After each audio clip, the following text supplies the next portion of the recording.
Now I'm going to show you your options when creating an assignment. So I can create an assignment just on the home page, or if I know it's going to be in a certain folder, I can go into that folder and create an assignment. So to add an assignment, I will click on Add Materials, Add Assignment, and there are a few things that you can do at this point. So you'll need to give your assignment a name. Here is going to be the outline of what your assignment is.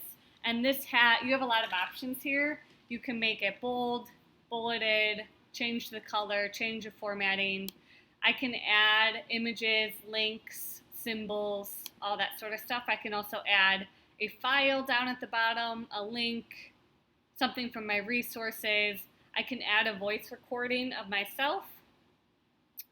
Due date, again, I would highly recommend putting a date on everything so that your students can just use the calendar. Categories are ways for students to see what their assignments are grouped together in a certain way. So for virtual summer school, we had math assignments and we had reading assignments. So I created 2 categories just by clicking on Create New Grading Category. One for math and one for reading, and then when the student looks at their grades, they'll see whatever was categorized underneath the math assignments and whatever was categorized underneath the reading assignments.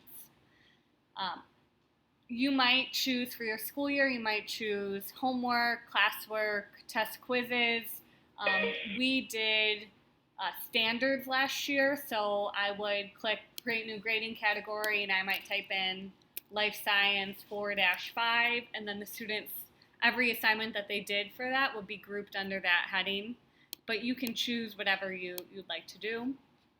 The scale and rubric, it should be set to D100. It'll probably default to numeric, so you'll want to change that because it defaults to the 4 points instead of 100. Down here, we have a ton of options. You can individually assign. If you watch the video on grading groups, you can create grading groups and individually assign students assignments. You can attach learning objectives to the assignment. Automatically, submissions are enabled. However, if you create an assignment and the students don't submit anything on Schoology, then you would want to uncheck that. Published, if you don't want it published yet, you can uncheck that, but it will automatically be published. And then comments, it's up to you if you want comments. Most of the time, I don't really think they need to be enabled, so I usually uncheck that, but it is up to you. And then you would create your assignment.